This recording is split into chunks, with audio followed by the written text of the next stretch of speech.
Bonjour à nouveau et bienvenue sur The Master's Voice. Je suis Célestial et vous êtes les bienvenus sur cette chaîne.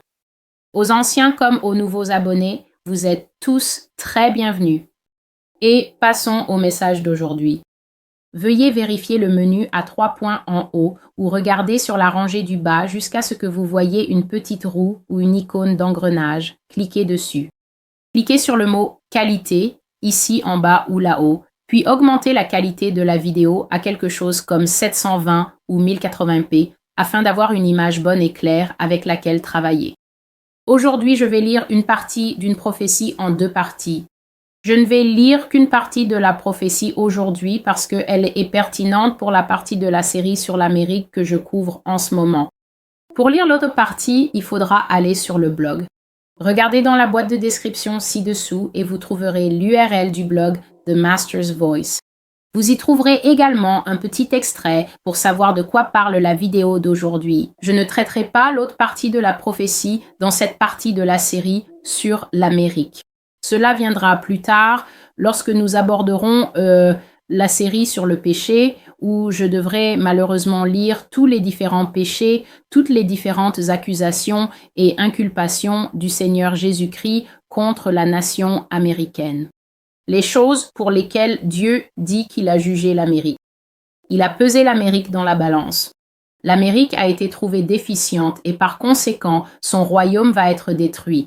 Le meilleur de la nation sera livré aux conquérants et le peuple lui-même, à moins que ces personnes ne se repentent et ne se tournent vers le Seigneur Jésus-Christ. À moins qu'il ne s'agisse de personnes qui ont entièrement donné leur vie à Christ et qui sont à 100% son héritage, sa descendance, sa nation, son reste juste, Dieu n'assume aucune responsabilité pour quiconque est Dieu, pour quiconque nie Dieu, pour quiconque marche selon la sagesse de sa propre pensée, de son propre cœur. Dieu dit que la sagesse du cœur humain n'est rien d'autre que ténèbres. Et donc, Dieu ne sauvera personne qui le hait, qui hait ses voies et qui hait ses lois, alors que les États-Unis tombent sous leur châtiment final à la fin des temps. La prophétie d'aujourd'hui poursuit un thème que j'ai abordé. J'ai dit que j'avais d'abord reçu des prophéties de ce genre en 2016 et en 2018 et comme c'était un thème si rare, je pensais vraiment que Dieu n'en donnerait pas davantage. Mais maintenant, au cours des 2 dernières semaines, le Seigneur m'en a donné beaucoup plus et j'ai continué à traiter de l'essor de l'islam, de la suprématie de l'islam et de la puissance que l'islam aura ici même, aux États-Unis. Vous n'avez pas besoin que je vous explique à quel point les précédentes administrations américaines ont été puissantes. Cette administration-ci est encore trop récente.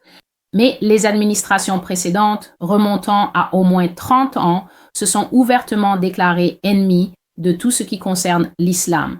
Il y a eu des guerres très explicites et évidentes menées au cours des 30 dernières années entre la nation américaine et des nations de nature clairement islamique. Et donc, ces paroles de Dieu sont, pour le moins, surprenantes, surtout parce qu'elles sont si claires. Elles offrent un instantané de ce que le Seigneur dit. Il est très important de comprendre. Quand vous venez sur cette chaîne, vous ne regardez pas une femme qui n'a rien à faire et qui a juste décidé d'inventer des choses pour les partager avec vous. Ce n'est pas mon opinion ici. Les gens viennent ici et disent « Oh, je ne suis pas d'accord que ceci soit cela et que cela soit ceci. » Et j'aborde ces sujets quand j'ai le temps sur le blog. Frères et sœurs, je ne suis pas ici pour vous empêcher d'avoir votre propre opinion. Ce n'est pas du tout la raison d'être de ce blog. Ce blog n'a qu'un seul but. C'est pour que je sois la porte-parole du Seigneur Jésus-Christ. Sur The Master's Voice, moi, Célestial, je vous lis les rêves, les visions, les avertissements, les admonestations, les jugements et aussi la consolation du Seigneur Jésus-Christ lorsque je la reçois, d'abord pour la nation américaine, pour toute autre nation dont le Seigneur m'a demandé de parler, et pour les peuples du monde entier. C'est écrit directement sur la page d'accueil de mon blog. The Master's Voice est avant tout une demeure pour une seule personne. C'est le Maître, dont le nom est Christ Jésus, Yeshua, ressuscité et régnant actuellement, dès maintenant et pour toute l'éternité prévisible, Fils de Dieu. The Master's Voice est une demeure pour Jésus. C'est un sanctuaire pour mon Seigneur et Sauveur. C'est un lieu où il peut reposer son cœur.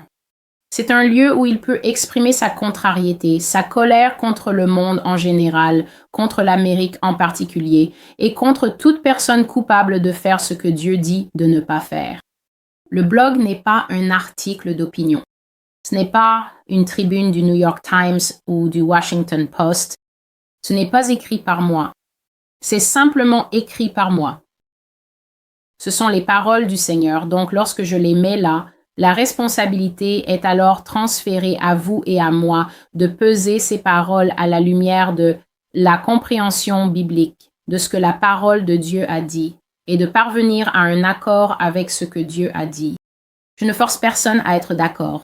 J'ai déjà dit dans mes anciennes vidéos que c'est beaucoup trop de stress pour moi et il n'y a aucune part de moi qui pense que le fait que Dieu m'appelle à partager ses paroles prophétiques signifie que je dois convaincre qui que ce soit de leur véracité. C'est bien trop de pression et ce n'est absolument pas ce que ce travail implique. Dieu m'a dit, Célestial, proclame, proclame que je suis, proclame que je ferai. Après cela, c'est à nous d'écouter, de porter ces choses devant le Seigneur dans la prière et de dire « Dieu, j'ai entendu cela de la part de cette personne. Qu'en penses-tu » Mais revenir sans cesse en disant « Oh, je ne pense pas que ce soit ça, parce que j'ai lu quelque part et j'ai étudié cela pendant 15 ans et ça ne correspond pas. Frères et sœurs, je ne vais vraiment pas faire des allers-retours avec vous. Il n'y a tout simplement pas de place pour cela en ce moment. » Donc la parole de cette prophétie concerne les musulmans en Amérique et plus encore. Je l'ai reçue le 3 février 2021.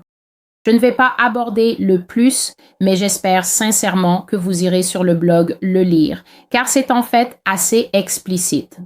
Je l'aborderai lorsque j'en arriverai à la série sur le péché qui viendra quand elle viendra. Mais pour l'instant, je rends gloire et honneur au Seigneur et je partage ce qu'il a dit l'après-midi du 3 février 2021. Il y aura des musulmans en Amérique. Il y aura d'autres religions qui prendront de l'importance en Amérique. Maintenant, vous pourriez entendre cela et penser, eh bien, ce n'est pas une nouveauté, ce n'est pas une vérité prophétique fracassante. Mais ce dont Dieu parle, ce n'est pas d'avoir ici ou là une petite communauté musulmane, ni même d'avoir... Excusez-moi, s'il vous plaît. Ce n'est même pas le cas où vous avez des personnes venant de pays musulmans qui immigrent dans la nation et qui disent « Vous savez, j'aime cet endroit, je veux m'installer ici. » Dieu parle prophétiquement d'un afflux qui aura lieu dans les derniers jours. Maintenant que cela concerne les tout derniers jours, la toute fin, ce qui est d'ailleurs mentionné même dans la prophétie musulmane. La prophétie musulmane parle d'une époque où l'islam aura l'ascendant, c'est-à-dire la montée, la suprématie, le contrôle et l'influence sur le monde entier. Ils seront la religion prédominante dans le monde. C'est leur vérité prophétique. Ce que Dieu dit ici ne va pas à l'encontre de cette vérité, car ce que Dieu annonce ici, c'est que la principale nation occidentale du monde, l'exemple même de tout ce qui est gréco-romain, sera sous le contrôle et remplie de musulmans. Et cette fois, il a aussi dit que d'autres religions allaient accéder à la notoriété. Le Seigneur m'a dit, « Célestial, tu vas voir des temples étincelants et des mosquées surgir partout aux États-Unis continentaux, surtout dans la région qu'on appelle le Heartland. » Et quand il a dit cela, il s'agissait évidemment des États du centre du pays, et il a mentionné en particulier l'État du Michigan. Et puis il m'a répété « temple et mosquée ».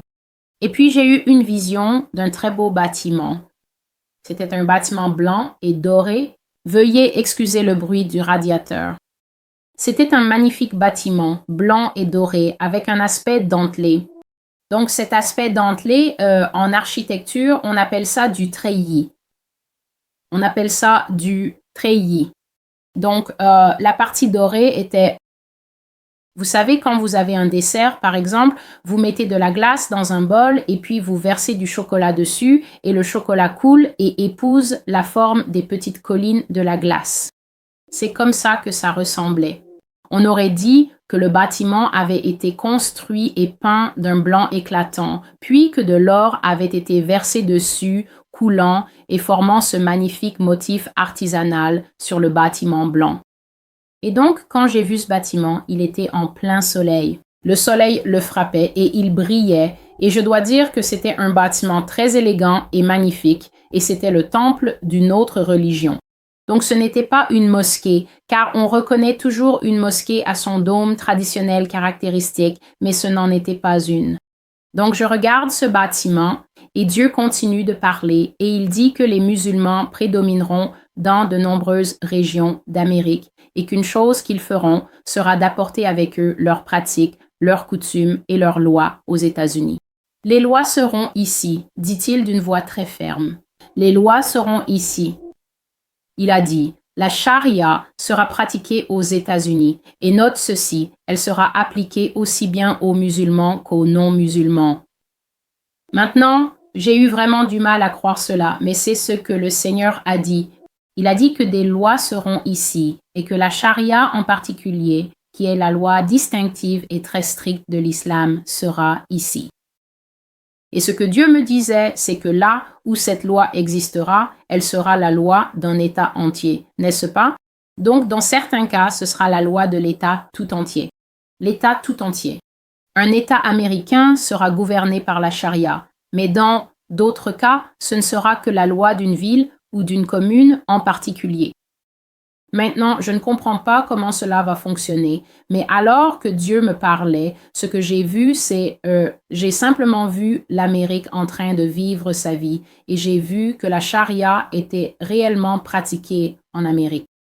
Et j'ai vu que ce n'était pas limité à être une loi pour les musulmans ou une loi dans la communauté islamique. Non. C'était la loi qui gouvernait, c'était la loi qui punissait tous ceux qui vivaient sur le territoire où elle était en vigueur. C'était la loi pour toute personne vivant à cet endroit. C'était la loi pour tous et il fallait s'y soumettre.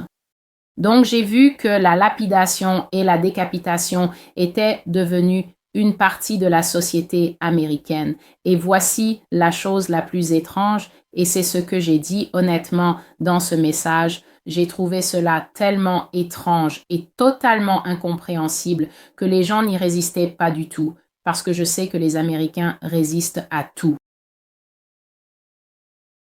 Mais alors que Dieu me parlait, j'ai vu que cette loi était établie. J'ai vu que c'était légal. J'ai vu que cela fonctionnait dans les villes et villages des États-Unis comme la loi pour tous et les gens restaient simplement là. Ils vivaient dans ces endroits. Ils ne déménageaient pas. Ils ne faisaient pas leurs valises avec la familiale, chérie, les enfants et le chien pour partir. Ils restaient là. Ils respectaient la loi de la charia et ils se comportaient bien. Et j'ai juste trouvé cela incroyable. Donc, c'est la fin de la partie de la prophétie que je vais aborder dans cette vidéo et je veux juste ajouter ici que il y a longtemps, j'ai fait un rêve et c'était un rêve très complexe qui montrait les États-Unis à la toute fin de leur époque. Il y avait de nombreux éléments et thèmes étranges dans ce rêve, mais dans ce rêve, aussi loin que 2013 peut-être, j'ai vu cela. J'ai vu que dans la société américaine, il y avait un organe dirigeant qui avait le pouvoir d'appeler les gens et de leur dire qu'ils avaient été mauvais. Alors le Seigneur m'a rendu invisible à certains moments de ce rêve et j'ai pu m'approcher des gens. J'ai vu cette femme assise sur un banc et des gens passer devant elle et lui demander ce qu'elle avait fait, ce qu'elle avait fait, ce qu'elle avait bien pu faire. Et elle leur a dit « J'ai été mauvaise ». Et que cet organe dirigeant l'avait appelée et elle a dit, et je ne plaisante pas, parce que même si c'était un rêve et même si j'étais invisible, ce qui signifie qu'aucun mal ne pouvait m'arriver puisque j'étais simplement une observatrice, ce que cette femme a dit a failli me faire m'évanouir dans ce rêve. Et cela fait de nombreuses années. Je me souviens de la plupart de mes rêves, je les écris tous pour être fidèle, mais je m'en souviens aussi spontanément parce qu'ils sont assez différents des rêves habituels. Et ce que cette femme a dit a failli me faire m'évanouir, même dans mon état d'invisibilité. Elle a dit J'ai été mauvaise et ils m'ont appelée ici pour faire un petit coup de ciseau. » Elle a levé sa main droite et a mimé un geste de ciseau, expliquant clairement qu'elle avait été convoquée par une autorité dirigeante, une instance supérieure, pour être punie, pour être disciplinée de manière exemplaire, et que cette discipline consistait en réalité à lui couper la main, un acte d'une grande sévérité. Et je me souviens avoir pensé, et aucune des personnes n'a trouvé cela étrange. Ils ont simplement dit « Oh, désolé ». Puis ils ont continué à marcher devant elle dans cette ville. Et ce n'était pas une femme musulmane, c'était une Américaine. C'était dans une ville où les femmes portent des chemises de bûcheron, des bottes robustes et des pantalons de travail ou des jeans. Donc elle portait une chemise de bûcheron verte et noire. Elle avait les cheveux attachés en chignon et elle était assise sur un banc devant un endroit où elle avait été convoquée parce qu'elle avait mal agi. Et lorsque les gens qui passaient dans la ville lui demandaient « Vous savez, oh, pourquoi êtes-vous ici ?» Elle disait « Oh, vous savez, j'ai été méchante et ils m'ont appelée et je pense qu'ils vont faire un petit coup de ciseau. » Et j'étais là debout et alors que je me tenais là, le Seigneur a mis de la compréhension dans mon cœur et voici ce que j'ai compris. Je n'ai jamais publié ce rêve nulle part parce qu'il est très long et qu'il comporte beaucoup d'éléments que le Seigneur ne m'a pas conduite à partager. Mais il a mis dans mon cœur la compréhension que cette femme se trompait complètement en pensant que ce n'était que sa main qui allait être coupée. Elle était totalement dans l'erreur. Ce que j'ai ressenti et en quelque sorte vu, c'est que derrière la zone d'accueil, elle allait entrer et il y aurait une réceptionniste qui lui parlerait et lui ferait prendre conscience de ses manquements et de tout ce qu'elle avait fait qui était considéré comme mauvais dans cette société. Mais ce que Dieu m'a fait ressentir, l'impression très forte, c'est que derrière la réceptionniste et derrière les bureaux, il y avait une pièce. Et dans cette pièce se trouvait un grand homme musclé, vêtu de noir, qui portait la cagoule traditionnelle des bourreaux d'autrefois. Vous savez, quand ils mettent un sac noir sur la tête de l'homme pour protéger son identité et qu'il y a 2 trous, et toute cette pièce était recouverte de bâches en plastique. Et quand cette femme y entrait, cet homme allait lui trancher la tête. Elle n'allait pas seulement se faire couper la main, sa tête allait être tranchée et elle ne ressortirait pas de ce bâtiment. Et dans cette ville, les gens connaissaient ce bâtiment parce qu'ils la voyaient assise sur le petit banc de punition, ils lui parlaient et je me suis dit, parce que ce qui m'a le plus choqué quand j'ai eu l'impression de l'homme à l'arrière, c'est que cette femme savait où elle était, elle savait qui ou quoi se trouvait dans le bâtiment. Elle ne savait peut-être pas quelle fin ultime l'attendait, mais elle savait et on n'a que 2 mains et je me suis demandé pourquoi cette femme ne fuyait-elle pas pour sauver sa vie. Mais comme le Seigneur me l'a montré dans la vision, j'ai fermé la tablette maintenant, mais comme il me l'a montré dans la vision, c'est que lorsque la charia était appliquée dans les villes et les cités, les gens ne partaient pas. Ils restaient, se tenaient tranquilles et continuaient à vivre dans ces zones. Et c'est lorsque j'ai reçu cette prophétie le 3 février que ce rêve m'est revenu et que ce petit passage, court mais si clair, a commencé à prendre tout son sens. Je me suis donc dit que ce serait l'endroit approprié pour le partager. Merci d'être avec moi sur The Master's Voice. Je suis Célestiale. Merci d'être venu sur cette chaîne. Merci si vous vous êtes abonné. Merci si vous avez partagé. Merci si vous m'avez envoyé un email qui apporte de la joie à mon cœur et m'encourage. Je vous en suis reconnaissante. Et tout simplement, merci pour vos vues, pour regarder la chaîne, pour consulter le blog et je reviendrai avec une autre vidéo si je le peux.